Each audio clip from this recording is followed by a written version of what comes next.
Alors, monsieur B, 22 ans, là, il venait pour une toux avec une belle radio. Qu'est-ce que tu as évoqué comme étiologie? Donc la toux, il y a des étiologies infectieuses, donc bronchite, pneumopathie, tuberculose. Donc les étiologies de la toux, étiologie infectieuse, bronchite, pneumopathie aiguë, tuberculose, étiologie inflammatoire avec la sarcoïdose, une recherche de prise de médicaments, par exemple des IEC, une étiologie tumorale, donc cancer broncho-pulmonaire, et un RGO, et l'exposition à des toxiques professionnels, par exemple. Ok. Donc c'est pour la réponse à cette question qui ne donne pas forcément envie d'y répondre parce que c'est des questions un peu générales. Il faut quand même faire un plan.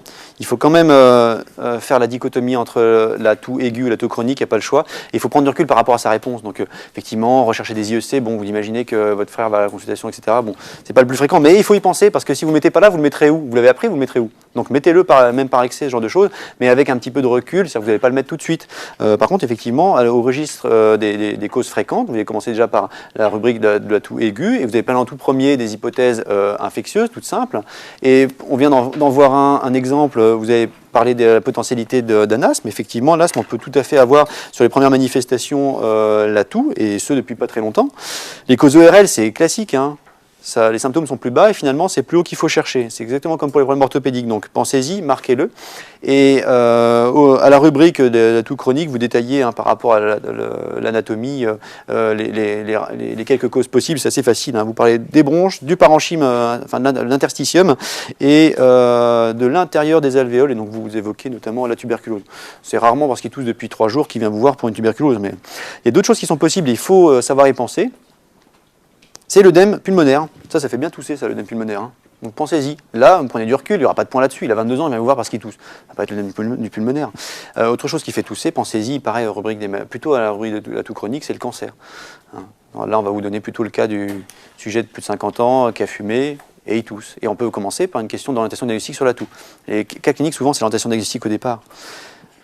Sur la question numéro 2, la radiographie thoracique, qu'est-ce que tu as proposé comme interprétation? Alors j'ai mixé une radio de face en inspiration, qu'on voyait une lésion, une opacité hilaire droite, a priori unique, non compressive, en faveur d'une adénopathie hilaire, pas d'atteinte parenchymateuse, pas d'épanchement, pas d'élargissement médiastinal, voilà. Alors, sur cette radio que vous aviez en plus gros. Et donc, oui, je te laisse terminer, vas-y. Et donc ça pouvait être en faveur, compte tenu du comptage tuberculeux, d'une séquelle de primo-infection tuberculeuse. Une séquelle? Ou d'une infection tuberculeuse. Alors là, vous avez une radio qui est interprétable parce qu'elle est quand même de qualité pas trop mal. Il faut, c'est pas toujours facile de déterminer si une radio est normale ou pas normale. Ça, c'est pas évident, c'est la première chose. Et là, le plan doit être suivi. Hein. Vous décrivez l'examen, c'est pas marqué dans l'intitulé, donc vous décrivez l'examen, c'est une radiographie de thorax de face de bonne qualité. Si on voulait même pousser plus loin, on n'est même pas sûr qu'elle soit debout, parce qu'elle a l'air d'avoir des choses dans l'estomac, mais il n'y a pas de niveau hydroaérique. Le niveau est défini avec la position est debout, mais on n'est pas sûr. Et qu'est-ce que vous avez vu? Vous avez vu des anomalies. Il y a vraiment des anomalies. Cette radio, elle n'est pas normale du tout. Là où ça se voit le mieux, c'est au niveau de la bifurcation de la bronche souche droite, avec la bifurcation avec la lobaire supérieure droite et la lobaire et la bronche intermédiaire.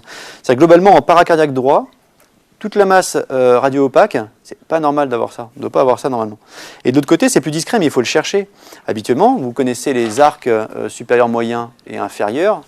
Là, on compte 2 arcs, c'est quand même bizarre. C'est une radio typique où la fenêtre entre la crosse de l'aorte et l'artère pulmonaire est comblée. Normalement, on voit bien le bourgeon de l'aorte, et ensuite une petite bosse pour l'artère pulmonaire, et ensuite on a la silhouette cardiaque. Là, ici, on a l'impression d'avoir une masse tout d'un coup qui tombe jusqu'à la bifurcation de la bronche souche gauche, et ensuite la silhouette cardiaque. Et bien ça, c'est pas normal. Il faut savoir le dire, c'est pas toujours facile. Est-ce que le parenchyme est anormal, etc. Vous faites l'analyse systématique. N'oubliez pas surtout les structures pariétales, hein, tout ce qui concerne la peau, les os, etc. Parfois, il y a des renseignements importants à noter. Là, il y a des anomalies qui sont essentiellement médiastinales, et si on mesurait le médiastin au niveau de ces opacités, on aurait un élargissement du médiastin essentiellement moyen.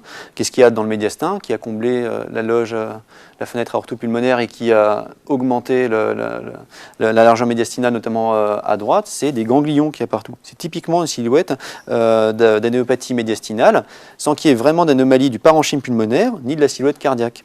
Donc il faut conclure que là, sur la conclusion radiologique, vous avez une radiographie évocatrice d'anéopathie médiastinale isolée et qui ont l'air finalement d'être symétriques parce que à gauche, forcément avec la silhouette cardiaque, on aura moins tendance à les voir si on ne les cherche pas. Donc toujours le même plan pour décrire un examen radiologique. À la question 3, ça t'a fait penser à quoi si tu as vu les ganglions? Une sarcoïdeuse. Alors on vous demande vos hypothèses. Là, on t'a Donc facilité sarcoïdeuse, tuberculose pulmonaire, cancer bronchopulmonaire aussi. Et puis c'était essentiellement ça. Et après le plus probable, j'ai mis sarcoïdeuse. En termes de méthodologie, il faut vous méfier lorsqu'on vous demande des étiologies, des choses comme ça, si on est en général ou ciblé sur le patient. Ça change radicalement les réponses et l'ordre dans lequel on les énumère. Pour des questions comme ça, il faut se méfier des sous-questions. Il y en a plein qui ratent des sous-questions. On répond à la première et puis après on passe à la question 4. C'est dommage, plein de points à perdre comme ça. Donc attention à bien répondre aux sous-questions. Ça fait partie des éléments de relecture importants. Parce qu'on a répondu à tout ce qu'on nous a demandé, c'est quand même la base. Ça fait pleurer quand on se rend compte qu'on n'a pas répondu à une sous-question facile, on avait les points, etc. Donc vraiment, la méthodologie c'est incontournable. La première cause à évoquer, comme ça, il a 22 ans, il vient parce qu'il tousse, il cause des ganglions partout dans le médiastin, c'est la tuberculose comme tu as dit, et on n'avait pas de points à la question, plus exactement à la réponse, si on n'avait pas évoqué la tuberculose quand même comme premier diagnostic. Par contre, l'alternative, c'est des ganglions qui ne soient pas pleins de nécrose caseuse ou de BK, effectivement, donc ce serait une granulomatose, notamment la sarcoïdose par ordre de fréquence. On peut marquer que ça pourrait être une pneumoconiose, mais enfin, être exposé pendant de nombreuses années à ce genre de toxique et avoir 22 ans, c'est pas très cohérent, on peut le marquer, mais il n'y aura pas de point. Sur les causes plus suspectes, qu'est-ce qu'il pourrait avoir aussi qui soit révélé par... là, il y aurait quand même des anomalies parenchymateuses, mais histoire de cancer, tu parlais. Plus fréquemment, ce sera un lymphome, voilà, Hodgkinien ou non. Effectivement, ce sera une histoire lymphomateuse. Et si ce n'est pas une tumeur d'origine hémato, le testicule, j'ai entendu, bah oui, ce sera un cancer du testicule si c'est une tumeur solide. Ce sera un cancer du testicule, un jeune homme. On ne fait pas un cancer comme ça. Donc effectivement, porte de fréquence, ce sera plutôt ça. Et en tout cas, porte de fréquence à l'internat aussi d'ailleurs, pas seulement dans la vraie vie. Donc vous l'avez revu un peu plus tard, le tableau clinique est plus enrichi. Qu'est-ce que tu as retenu comme diagnostic maintenant? Alors, je pense à une sarcoïdose. Le plus probable, oui, pour répondre à la question, c'était bien celui qui l'a dit. C'était le plus probable, devant un tableau comme ça clinique cardiologique, c'est la tuberculose. Et on n'est jamais sûr, surtout au registre de la prophylaxie, que déjà ça a été bien pris, le traitement de la tuberculose latente. Donc effectivement, tu as quelqu'un qui a été exposé à la tuberculose, qui a des ganglions partout, si tu ne penses pas à la tuberculose, fatal. Même s'il y a eu, c'est un petit peu comme la prévention du palu, finalement. Il faut quand même y penser. Donc je pense à une sarcoïdose, donc c'est un homme jeune qui a une allergie à l'IDR, qui a présenté un érythème noueux et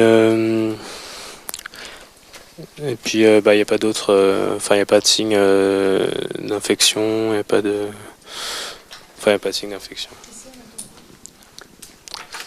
On n'entend pas parce que là, il commence à chercher. Qu'est-ce qu'on peut dire sur la sarcoïdose de manière importante? Des choses qui vont rapporter des points. On donne la radio, tu as une idée du diagnostic. Est-ce que tu peux faire plus précis que le diagnostic de la maladie? Atteinte pulmonaire. Est-ce qu'il y a une atteinte pulmonaire? Médiastinale. Ouais. Est-ce que ça te donne une idée de quelque chose qu'on va attendre dans la réponse et qui va rapporter des points? Ouais.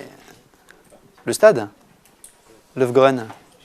Stade radiologique, effectivement. Il faut y penser. Souvent, ça va être ça. Quelle est l'implication de la stadification? L'implication, c'est quoi? Qu'est-ce que ça va impliquer, le stade? Voilà. C'est pour ça que c'était fait, les stades. Et c'est pour ça aussi que vous les apprenez. Ça a l'implication thérapeutique. Donc, c'est incontournable. Vous avez travaillé longtemps et dur pour ça. Marquez le stade et derrière, vous en déduisez le traitement parce qu'on va vous le demander de toute façon. Et donc, c'était un stade 1 de Löfgren absolument typique. D'ailleurs, l'autre implication du stade, ce n'est pas une implication négligeable dans cette maladie, c'est que ce stade-là, ça en fait le diagnostic. Parce que si jamais tu n'as pas de diagnostic et que tu penses à la tuberculose et que tu ne trouves pas, il va falloir que tu ailles faire des choses hyper invasives. La petite cicatrice que tu vas voir là-haut, ça va être la médiastinoscopie qui se sera farcie au bloc, etc. C'est pas anodin. Là, tu veux dire, bouge pas, je suis sûr du diagnostic, juste avec cette présentation radioclinique. C'est même radiologique. Donc c'est quand même, t'inquiète pas, c'est pas un lymphome. Tu vois, l'implication, c'est énorme, l'implication, hein. C'est vraiment énorme. Donc avoir ce syndrome-là, c'est relativement pathognomonique avec les éléments cliniques et radiologiques pour dire, je sais quel est le diagnostic, je connais même son stade et je sais ce que je vais voir proposer comme traitement. Là, c'est caricatural. Si vous avez une sarcoïdose, vous allez avoir ça. C'est ça qui va tomber. Et si vous avez une pathologie interstitielle, ce sera la sarcoïdose, enfin par argument de fréquence, quasiment certain. Donc connaissez bien cette rubrique de la pneumo, ça va vraiment tomber et on va vous donner le versant accessible et facile. Ça ne sert à rien de partir dans les détails qui sont hors programme et irréels. Et donc du coup, il y avait des biopsies de fait à la question 5. Qu'est-ce que tu attends de résultats de ces biopsies? J'ai mis qu'ils avaient biopsié un érythème noueux, que normalement c'est pas indiqué, qu'on va retrouver donc des lésions d'érythème noueux, mais je sais pas les décrire, et que de toute façon on n'en a pas besoin pour le diagnostic. Pourquoi? Parce que je crois que Löfgren, on n'est pas obligé d'avoir une preuve histologique. Oui, mais pourquoi? Il faut chercher le mot-clé. On n'est pas obligé à non-côté. Parce qu'on n'est pas obligé de le traiter, on surveille. Parce que les résultats, ils sont comment? Les résultats histologiques d'une biopsie d'érythème noueux, ils sont aspécifiques, effectivement. Donc tu vas confirmer que c'est un érythème noueux, et finalement le diagnostic est clinique, comme tu disais. Donc les résultats sont aspécifiques et ça ne va pas te permettre de faire un diagnostic étiologique. Donc globalement, on n'en attend aucun résultat contributif. Par contre, est-ce que ça fait la réponse à la deuxième question? Non. On te demande des observations anatomopathologiques qui conforteraient dans ton diagnostic. Donc malgré tout, d'ailleurs, il faut dire ce que tu aimerais bien avoir sur un prélèvement histologique qui permettrait de signer le diagnostic. Enfin, donc si on avait biopsié des sarcoïdes, c'est ça, oui, les lésions des cutanées, lésions spécifiques. on aurait retrouvé un granulome épithéloïde gigantocellulaire sans nécrose caséeuse. D'accord. Et donc dans le granulome, on aurait trouvé, il faut détailler, ce que dans le granulome, il y a tout un magma de... Tu aurais trouvé les cellules épithéloïdes, tu aurais trouvé l'infiltrat, lymphoplasmocytaire essentiellement, et puis ce qui fait que c'est épithéloïde gigantocellulaire aussi, tout autour, tu as la réaction fibroblastique. Et donc par contre, ce que tu ne veux pas trouver, pour avoir un diagnostic, c'est, tu ne veux pas trouver de nécrose caséeuse, les signes négatifs sont très importants, et tu ne veux pas trouver évidemment de BK, hein, parce que l'analyse du fragment n'est pas seulement histologique, tu ne veux pas trouver de barre, parce que sinon c'est un peu dommage. Donc où est-ce qu'on en est? Donc du coup, ah oui, puis je vous ai mis aussi des petits signes négatifs pour des choses plus rares, mais c'est pas très important à retenir, hein. C'est surtout ça, globalement, que tu veux comme résultat histologique si tu avais un prélèvement dans un endroit qui pourrait donner un résultat spécifique. Donc qu'est-ce que ta voisine peut proposer pour la question 6 comme arbre décisionnel en fait? Qu'est-ce qu'on va faire? On est devant ce tableau. Si jamais on traite à l'aveugle une hypothèse de tuberculose, on va se planter, puis on va un peu planter la personne, parce qu'on va se planter le diagnostic, on va faire quelque chose. Ce qui veut dire que la tuberculose, on ne traite pas comme ça sur une suspicion, on ne sait pas trop, sur une IDR par exemple, à part ce cas particulier de prophylaxie de l'infection latente. Là, tu veux une preuve de la maladie pour pouvoir le traiter, imagine. Qu'est-ce que tu devrais faire comme investigation? En fait, vu qu'ici c'était un Löfgren, moi j'ai dit qu'il fallait qu'on pouvait confirmer par des arguments biologiques, plus la clinique et la radiologie qu'on avait. Et que si on n'avait pas tous les critères biologiques, cliniques ou radiologiques, on pouvait soit faire une biopsie des glandes salivaires accessoires ou en dernier recours faire une fibrobronchique, enfin une biopsie. Alors il faut essayer d'imaginer qu'il y a plus de choses faisable. Là, on te donne le versant internat, finalement, le plus accessible, très particulier du diagnostic pathognomonique non invasif. Mais maintenant, la plupart du temps, c'est pas comme ça. C'est pas le joli Löfgren 1 avec la totalité de l'érythème noueux, etc.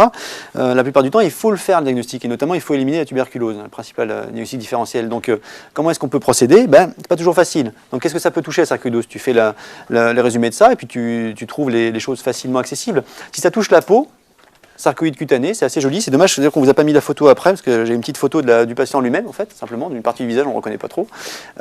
Si tu as un sarcoïde cutané, tu vas le biopsier, c'est pas l'érythème noueux, et là tu vas avoir une réponse relativement intéressante. C'est accessible, c'est pas trop invasif. Les glandes salivaires, pensez-y tout le temps, les glandes salivaires, vous avez une atteinte du poumon, hein, allez voir tout de suite dans les glandes salivaires ce qui se passe, très très intéressant, hein. Pas très invasif, je ne sais pas si vous en avez fait vous-même. Marrant, on fait plein de diagnostics, c'est vraiment très rentable, ça fait pas très mal, et c'est plaisant quand on a fait soi-même le geste, etc. Il faut que vous le fassiez, hein. Donc, biopsie des glandes salivaires, sensibilité, dans combien de pourcentage des cas on trouve la réponse, le diagnostic? Une fois sur 3. Il faut le tenter quand même, c'est pas mal. Ensuite, sinon, si on s'en sort pas avec les glandes salivaires, il va falloir aller voir dans le poumon. Donc, on va faire la fibroscopie. Qu'est-ce qu'on va faire pendant la fibroscopie? Bon, on va pouvoir en profiter pour faire les biopsies bronchiques. Si on n'arrive pas à faire des biopsies, si les biopsies bronchiques te rendent des résultats non contributifs, tu vas peut-être en refaire. Et si à nouveau c'est pas contributif, peut-être qu'il va falloir aller plus loin et biopsier un peu du parenchyme. Là, une biopsie transbronchique. Là, c'est pas une biopsie avec la petite pince à l'aveugle sur la muqueuse bronchique. Là, tu vas aller dans une sous-segmentaire, pousser ta pince à l'aveugle jusqu'à ce que ça bute, donc tu es distal, et tu vas faire un prélèvement local. Ça explique que là, par contre, tu peux faire un pneumothorax, parce que là, tu vas loin, par contre. Si jamais, malgré ça, tu t'en sors pas, bon, bah alors là, il y a peut-être des choses qui sont plus accessibles. On t'a dit qu'il y avait un comblement du creux susclaviculaire. Imagine, un comblement du creux susclaviculaire, ça pourrait très bien être très accessible, aller chercher le ganglion là, une anesthésie locale quand même, et tu vas faire ta biopsie ganglionnaire. Si malgré tout ça, tu n'as pas de réponse, et ça arrive qu'on n'a pas de réponse avec ça, qu'est-ce qu'on va faire? Alors, le patient, vous le regardez. Imaginez que vous avez des perturbations du bilan hépatique ou rénal, ben, il va falloir aller biopsier ça. Hein. Il faut aller chercher dans le foie ou dans le rein. Et là, par contre, ça va être un peu plus rentable. Si jamais malgré ça, on n'a pas de réponse, et ça arrive, on ne va pas aller répéter les biopsies hépatiques jusqu'à ce qu'il fasse des complications. Là, il va falloir aller chercher là où il y a des ganglions, parce qu'on n'a pas voulu y aller tout de suite, parce que c'est quand même un petit peu invasif. Il va falloir aller la faire, la médiastinoscopie. Donc, anesthésie générale, petite incision là, et le chirurgien va chercher lui-même un ganglion, et on espère quand même qu'en prélevant dans tout le massif ganglionnaire accessible, ils ne sont pas tous accessibles hein, par médiastino, qu'on aura quand même la réponse à ce qui se passe sur le plan histologique. Et si malgré ça, il n'y a pas de réponse, et bien parfois ça arrive, le malade va au bloc opératoire pour une thoracotomie, pour prendre un bout de poumon. Vous savez, il faut que ce soit sûr que le parenchyme soit malade. Vous avez le scanner, hein, le malade va au bloc avec le scanner évidemment dans le bloc, et le chirurgien biopsie un bout de poumon, le parenchyme pulmonaire, orienté par l'imagerie pour savoir quelle est la maladie. Ça c'est lorsqu'il y a une atteinte parenchymateuse évidemment, vous n'avez pas biopsié le poumon sain. Qu'est-ce qu'on aurait pu imaginer là, dans l'histoire clinique, il n'y a jamais de hasard. Hein. Qu'est-ce qu'on aurait pu aller chercher comme résultat on vous a dit un petit truc tordu là, dans l'examen clinique, dans l'historique. On vous a dit qu'il avait eu une espèce d'appendicite de douleur abdominale atypique. Et bien peut-être qu'en fait, si vous appeliez le service d'Anapat et vous demandiez à faire relire les coupes, peut-être qu'on trouverait des granulomes. Imaginons, de faire relire les prélèvements histologiques qui ont déjà été faits. Ça pourrait peut-être être contributif. Il faut pouvoir y penser. Bon, c'est pas fréquent, l'atteinte digestive hein, dans la sarcoïdose. À la question 7, le bilan qui convenait de réaliser. J'avais commencé par faire un bilan clinique à la recherche d'autres localisations de la sarcoïdose, donc un examen neurologique. On l'écoute, hein? Palpation des aires ganglionnaires, palpation abdominale à la recherche d'hépatosplénomégalies. On peut faire une BU à la recherche d'une atteinte rénale. Voilà ce que j'avais fait en clinique. Ensuite, j'avais fait un bilan paraclinique pour l'extension et le retentissement. Donc, la radio de thorax avait déjà été faite. J'avais fait un scanner thoraco-abdominal avec injection à la recherche d'autres adénopathies. J'avais fait une fibrobronchique avec un lavage broncho-alvéolaire. Des EFR pour le retentissement avec des gaz du sang. Au niveau cardio, j'avais fait un ECG, plus ou moins Holter-ECG à la recherche de troubles du rythme. Et une écho transthoracique pour une atteinte septale. En fonction des signes d'appel, je faisais une IRM cérébrale à la recherche d'une atteinte de la sarcoïdose. Un bilan ophtalmo complet avec un fond d'œil, surtout recherche d'uvéite et de NORB. J'avais pour le diagnostic différentiel de tuberculose, j'avais fait une IDR plus ou moins quantiféron et en fonction de c'était ça. Et au niveau biologique, j'avais fait NFS, VSRP plaquettes, iono-urécréate ECBU pour le retentissement rénal, dosage de l'enzyme de conversion de l'angiotensine, une calcémie, un bilan hépatique complet et c'était tout. Ok, c'est pas mal. Donc, je ne vais pas vous détailler toute la correction qui est bien marquée, que vous avez aussi dans vos fiches. Les choses importantes à noter pour cette question, c'est qu'on vous demandait le bilan. Donc là, il a bien pensé à faire la première partie du bilan clinique. En tout cas, il y a eu le feedback. Donc, c'est bien. Bilan clinique, hein, pensez-y, quand c'est une question ouverte comme ça, aux atteintes extra-pulmonaires ou extra-ganglionnaires, en tout cas de la sarcoïdose. Et ça va vous orienter sur la prescription d'examens complémentaires. Attention à ne pas aller trop loin, à ne pas vous jeter, par exemple, à aller trop vite à l'IRM cérébrale. Par exemple, s'il n'y a pas de point d'appel, c'est peut-être un petit peu beaucoup. Par contre, si vous aviez une suspicion d'atteinte localisation cardiaque, par exemple, le Holter serait peut-être pas très rentable. Par contre, l'écho serait importante et il faudrait aller plus loin pour creuser là-dedans. Il faudrait peut-être aller jusqu'à la scintigraphie ou plutôt l'IRM là pour le coup. Qu'est-ce qui est important à faire? Il faut être sûr quand même qu'on passe pas à côté d'une tuberculose. Parce que si on laisse partir le malade avec un traitement par corticoïde sans antituberculose, ça fait quand même un peu moche. Hein. Surtout qu'après, vous n'allez peut-être pas le revoir, ça va peut-être mal se passer. Il faut vraiment être sûr. Donc, quand même, vous avez fait 3 bécatubage. Ça, c'est dans des sites différentiels. Marquez-le, vous avez fait quand même 3 bécatubage. Vous avez cherché la tuberculose, en tout cas, parce que sinon, ça fait un peu tâche. Quand vous mettez le iono, bilan métabolique, tout ça, sortez bien les choses importantes que vous voulez en tirer comme enseignement. C'est-à-dire que si c'est la kaliémie qui vous intéresse, écrivez, vous voulez la kaliémie. Là, ici, si c'est la calcémie qui vous intéresse, même si elle est faite automatiquement, par exemple, dans certains labos, marquez que c'est bien la calcémie qui vous intéresse, parce que les points ne sont peut-être pas sur iono, mais sur calcémie. Comment elle sera la calcémie d'un sujet avec une fonction rénale normale et qui a une sarcoïdose? Elle sera normal. Qu'est-ce qui va être élevé? La calciurie. Eh oui, ce sera la calciurie qui va commencer à s'élever. Et effectivement, si après il y a des petites anomalies métaboliques surajoutées, la calciurie sera élevée, puis finalement la calcémie aussi. Mais là, il y aura des soucis surajoutés. En fait, c'est un tableau d'intoxication à la vitamine D. C'est les granulomes qui produisent de la vitamine D, qui font la deuxième hydroxylation de la vitamine D, et du coup, on se retrouve avec plein de calcium. Donc, du coup, c'est comme ça que l'adaptation des organes fait que le calcium, on le pisse, l'excès. Mais par contre, c'est jamais exclu qu'il soit élevé. Donc, on l'a fait par principe, mais on s'attend à ce qu'elle soit normale, la calcémie. Et par contre, la calciurie doit, a priori, être élevée. Enfin, en tout cas, c'est représentatif de la quantité de granulomes qu'il y a. Qu'est-ce qui est important dans la pneumopathie interstitielle, quelle qu'elle soit, là on change peut-être un petit peu de rubrique, bon, il y a des points communs avec la sarcoïdose, c'est le LBA. Donc pensez-y, surtout à cette rubrique, le LBA, souvent c'est ça qui vous fait l'orientation diagnostique. Vous allez chercher évidemment qu'il n'y a pas de germe, et puis allez voir en fonction de la cellularité dans quelle branche étiologique on s'oriente. C'est le LBA, là ça va être fondamental. Donc pensez bien au LBA. Le fameux scintigraphiogallium, bon, pas toujours. Pensez bien à la BGSA si vous ne l'avez pas marqué, c'est très important. Les axes de la proposition thérapeutique, à la question d'après. Moi j'ai mis que si les EFR étaient normales, il n'y avait pas d'indication à la corticothérapie. Il faut le surveiller régulièrement. Et je ne sais pas trop comment on soulage ça tout, parce que c'est son seul symptôme en fait. Je sais pas. Voilà, moi j'ai mis abstention en gros.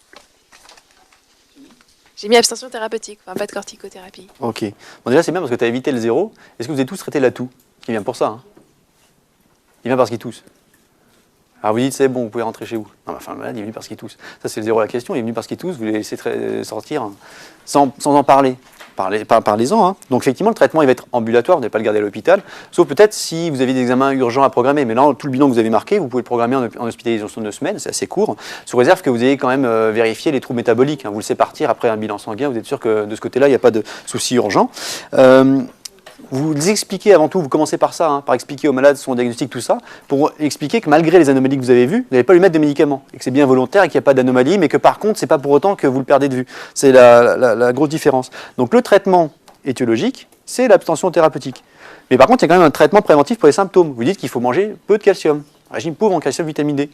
Vous dites que c'est pas une bonne idée d'aller passer 3 mois au soleil à faire moniteur de surf. Ah oui, photoprotection. Parce que sinon, vous allez aggraver le métabolisme phocasique. Donc, c'est des petites mesures qui ont toute leur importance là. Et vous l'expliquez que pour les symptômes, vous avez quand même des choses. Ce qui marche bien pour la toux dans la sarcoïdose, ce qui marche pas trop mal, c'est les corticoïdes inhalés à faible dose. Ça, c'est pas trop mal. Donc, par contre, évidemment, avec les mesures de rinçage de bouche, etc. Et évidemment, vous le surveillez, vous ne le laissez pas partir comme ça, parce que ça guérit le plus souvent tout seul, entre guillemets, sans corticothérapie systémique, mais il faut s'en assurer par la surveillance. Il y a une petite photo pour la question 9 qui n'a pas été mise, mais on vous l'a décrit, c'est dommage, vous auriez pu deviner tout seul. La seule chose, par contre, ça, je n'y arrivais pas, c'est que malgré tout, quand vous avez ce tableau-là, quand vous mettez un gros coup de flash, il y a quand même une mydriase. C'est dommage pour une histoire ophtalmo avec un myosis, mais il n'a pas fallu mettre de flash, mais on ne voyait plus après. Donc du coup, vous avez la description, et vous avez pensé à quoi comme diagnostic? Alors, j'ai pensé à une uvéite antérieure gauche, sur le fait qu'il ait une baisse d'acuité visuelle brutale avec une douleur oculaire gauche, et les rougeurs qui prédominent autour de l'iris. Du coup, je vais lui proposer un traitement par corticothérapie parce qu'il y a une atteinte systémique. Et avant, je vais éradiquer l'angullose parce qu'il est antillé par stromectol. Et puis, il va falloir associer toutes les mesures de la corticothérapie, donc un régime hypoglucidique, hypolipidique, une supplémentation en vitamine D, en supplémentation calcique, et puis traiter la douleur par des antalgiques parce qu'il a mal, et occlure les yeux la nuit, mettre des larmes artificielles et traiter par des gouttes oculaires antibiotiques et voilà. Oui, souvent. Et quoi d'autre? surtout. Et corticoïdes. Inflammatoire, voilà, anti-inflammatoire. Anti-inflammatoire. Ouais, souvent, il y a un mix des deux pour être sûr de ne pas méconnaître un herpès, surtout, c'est pour ça. C'est bien la réponse. Donc, effectivement, localisée. N'oubliez pas, l'atteinte ophtalmologique, elle est gauche. Vous l'avez marqué dans le diagnostic que l'uvite antérieure aiguë, elle était à gauche. Quelles sont les implications? C'est le traitement systémique. Donc, vous l'avez bien écrit que c'est une corticothérapie. Finalement, dans la sarcoïdose, il n'y a pas besoin de mettre des doses de cheval de corticoïdes. Un quart 0,25 mg kg, c'est très bien comme dose pour commencer. Pas besoin de partir sur des doses incroyables finalement de corticoïdes, ça marche aussi bien et mieux comme ça finalement. Les mesures hygiéno-diététiques, décrivez-les un minimum. Ça veut dire que vous n'ajoutez pas de calcium, vitamine D. Vous n'ajoutez pas, écrivez-le. Si vous écrivez supplémentation vitamino-calcique, elle a perdu là. Vous écrivez bien que vous ne supplémentez pas en calcium, vitamine D parce que a priori vous traitez une granulomatose qui a pour conséquence d'élever au moins la calciurie au départ et peut-être la calcémie. Donc décrivez-le, ça par contre dans les mesures hygiéno-diététiques, écrivez-le noir sur blanc.